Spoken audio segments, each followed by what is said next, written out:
Yeah. Welcome in. Welcome back to another episode of the Format Podcast. Got a pretty interesting show coming up for you here today. Going to talk some Kawhi Leonard and the Clippers. And realistically, that might be sad for some of you listeners and viewers, depending on who you're a fan of. But before we get to that, you know what time it is. If you're here on YouTube and you haven't already, please go ahead, click that subscribe, that like, and that notification bell so you're always up to date whenever new content drops. If you want the audio only version of the podcast, please make sure you go ahead, open up your audio podcast platform, hit the search bar, type in the Format Podcast. We should come up. Go ahead and give us a subscribe right there. If you like and enjoy the content, click your thumbs up, give us a 5-star review, whatever your platform allows. Make sure you share this pod with other sports fans you know who love sports talk and might want to hear a different voice. All that stuff helps us rise in the algorithm, helps us find more sports fans, helps more sports fans find us. Now, let's get right to it. So I've been thinking about this, right? And I think I've come to a realization. The Los Angeles Clippers are cursed. There's just no other way around it.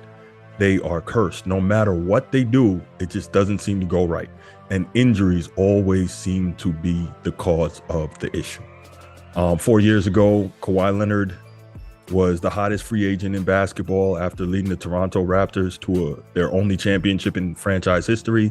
And the Lakers were making a strong push for him. They would have had AD, LeBron, and of course Kawhi Leonard if he had decided to go there. But Kawhi Leonard being the guy he is, the prevailing thought is that he didn't want to play with LeBron and deal with everything that comes with that. Now, he goes to the Clippers, but he tells the Clippers, hey, I'm not coming here unless you bring Paul George and you do some other stuff for me.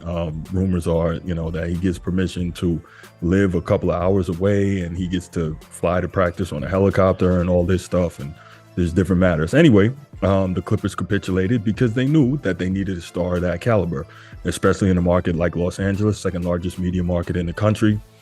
And especially knowing that on the other side of town, well, literally sharing the same building, but were the LA Lakers, who are basically the glamour franchise of the NBA, right? So the Clippers are trying to make their big splash. They've got a billionaire owner, Steve Ballmer, who is the richest owner in the NBA, the former Microsoft exec. And he's willing to spend. He's willing to do what he's got to do. So the Clippers go out and they get Paul George for Kawhi Leonard. And we're thinking this is going to be a fantastic pairing. Two guys who are outstanding wing players. For the most part, play the same position. But as we know, the modern NBA is, getting almost to a positionless kind of game. So that's really good on the defensive and offensive side. Creates a lot of mismatches. You're able to switch the pick and roll, et cetera, et cetera.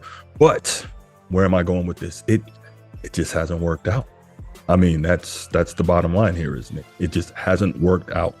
The Clippers have not gotten a return on their investment. Number one, because Kawhi Leonard is, I'm trying not to use a negative word like fragile, but it seems that no matter how hard he tries, and from all reports, he really puts in the work in terms of his rehab and trying to get back on the floor, but he just can't stay healthy. He just can't do it. And, since he's been with the Clippers, since 2019 until this year, he's played what do we have here? 161 games over 4 years. That's averaging 40 games. I mean, that's not going to do it, right? Especially when the Clippers really had hopes of making a deep playoff run, and you just haven't been able to stay healthy and stay on the floor, and that's problematic. In the same stretch, Paul George has only played 189 games, so not really much more. Now, when these guys are on the floor together, they play extremely well, but the fact is that's a rarity for the most part. You look at Kawhi Leonard, and in the last 4 seasons since he's been in LA, his first year there, he played 57 games, which realistically is a lot for him, right? He hasn't played anywhere near a full season since 2017-18 with the Spurs, when he only played 9 games. And that, his inability to go, or what he perceived as his inability to go, and then the Spurs thought something else, that kind of ended up being, the straw that broke the camel's back in terms of pushing him out and him making the move or getting traded to Toronto, et cetera, et cetera. Anyway, so that was, 2017-18, he played 9 games. The following season in Toronto, he played 60 games, but that paid off for the Raptors. Why? Because they got a championship out of it, and he had one of the great playoff runs of all time. So respect due for that. We know what type of player Kawhi Leonard is when he's healthy. But since coming to LA and playing with the Clippers, 57 games that first season there, 52 games that second season there. Then the third season there, he doesn't play at all, coming off a torn ACL. This past season, 52 games, and he's getting busy. 38 points in the first game of round one of the playoffs against Kevin Durant and the Suns, 31 points in game two, and then we hear what? He can't go. So he misses games 3 through 5, and the series is over. Clippers lose 4-1. This has got to be extremely frustrating for Coach Ty Lue, infuriating for owner Steve Ballmer. Not necessarily infuriated at Kawhi Leonard, but infuriated with the situation. And this is why I opened up the show with saying the Clippers got to be cursed. Like, it's crazy. Then you look at Paul George. Since he's arrived, another tough stretch. This is a guy who, for the most part, he's been pretty solid throughout his career, but his first year there, only 48 games. His second year there, 54 games. Third year there, 31 games, and then 56 games this year. So not only are you getting these guys constantly injured, you're not getting them an opportunity to play together. And when they play together, the Clippers are a very dangerous team, as we mentioned earlier. And even not just that, it's a function of when they play together, or even when one of them is on the floor, it gives the rest of the teammates the ability to build chemistry with them. We saw 2 years ago, the year Kawhi Leonard didn't play at all, Paul George carried the Clippers in the playoffs, averaging like 27 a game and almost 10 rebounds to their first ever conference finals appearance. So Paul George can go, Kawhi Leonard can go, but for the amount of money you're paying these dudes, I think they're both getting about $43 million a year. It has to be extremely, extremely frustrating that you can't keep them on the floor together. They're both ultra skilled. They can both defend at a high level. They both have complete offensive packages, but what good is it when they're not out there? And so this is the problem, You almost wonder, like, did the Lakers hire a witch doctor or something to put a hex on these dudes? Who knows? But in all seriousness, you're wondering, like, what are the Clippers going to do? I mean, is there some way that they can get out from under Kawhi Leonard and or Paul George's contracts, just blow the whole thing up and start over? I mean, what do you do? What do you do? Kawhi Leonard clearly is never going to be able to go for any extended amount of time.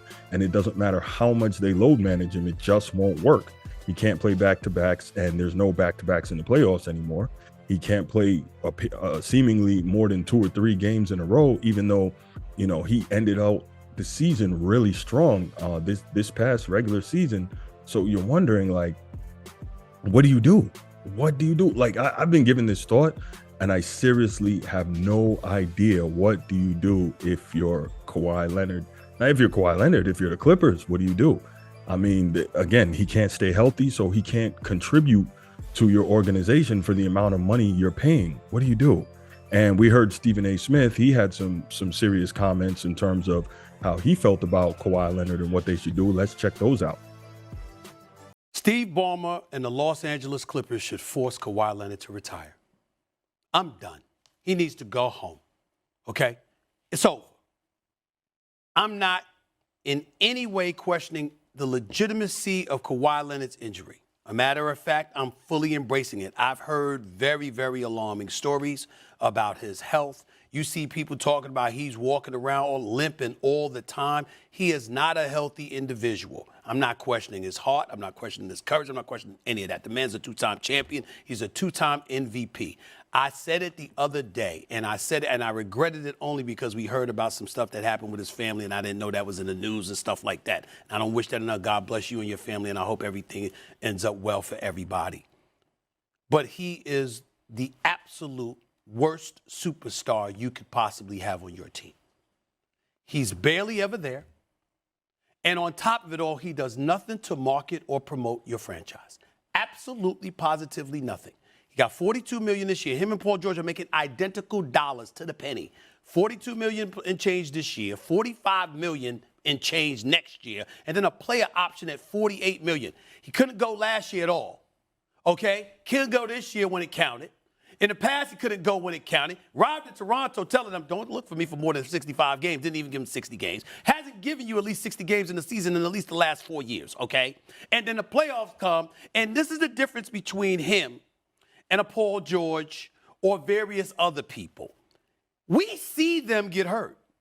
We're watch Kawhi drop 38 one game like he did in game 1 against Phoenix, 31 in game 2, walk off the court, and then the next thing you know, Ty Lue gets him that. He ain't available today. And oh, by the way, he ain't available next week. And he ain't available the next game. You don't know why, but you hear and you hear stories. Yes, they have a medical staff. You hear about he got his own medical team. But damn it, they should be fired. He's never healthy when it counts. And again, if you're not marketing and promoting the sport, if all you're doing is saying, I'm gonna grab my lunch pail and play, but 50% of the time you ain't grabbing your lunch pail to play, it's the worst possible thing that you can have. I'm gonna say this, Devin Booker's sensation. Kevin Durant is that dude. You know how I feel about him. Kawhi Leonard and Paul George healthy for this series. Clippers win the series. So you hear his thoughts. He wants Kawhi Leonard to retire. And realistically, when you think about it, that's not so much of a terrible idea, because where else is Kawhi Leonard going to go and get the type of money that he wants to get? Where else is Kawhi Leonard going to go and have an organization that's willing to pay anywhere near what he's getting for a guy that you know is completely unreliable and is no longer capable of carrying a team to the promised land? This is just such a tough situation to have to deal with. So if you're Kawhi Leonard, do you walk away at this point satisfied? Hey, I'm a 2-time champion. I'm a 2-time finals MVP. I had the best career that my body could offer. Money is never going to be an issue for the rest of my life unless I'm a total idiot. And do you step back? Then what do you do with Paul George, right? We see Paul George constantly get injured. He's the guy, again, who puts in his work to get back onto the floor. So what do you do with a guy like Paul George? Do you get rid of him too? See what you can get for him, entertain trade offers, etc.? I really don't know. And this is a situation where an NBA GM or president is really going to earn their money. I'm just totally baffled. I have no idea what the Clippers should do here. I feel bad for Kawhi. I feel bad for Paul George. I feel bad for Ty Lue. I feel bad for Steve Ballmer. Now, undoubtedly, some of that comes from the fact that, I truly believe that if they're healthy, the Lakers can't deal with them. And obviously, being a Boston Celtics fan, you're always going to root for the Lakers to lose any way possible. But in all seriousness, you really wonder, what are the Clippers going to do? And that's my question for you before I get up out of here. What do you think the Clippers should do? Do you think they should blow it up and try to start all over? Do you think they should give it one more run, try to get these guys healthy and give it a shot? Leave your comments in the comments section. Hope to hear back from you, and we'll talk again next time. And I'm out. Peace.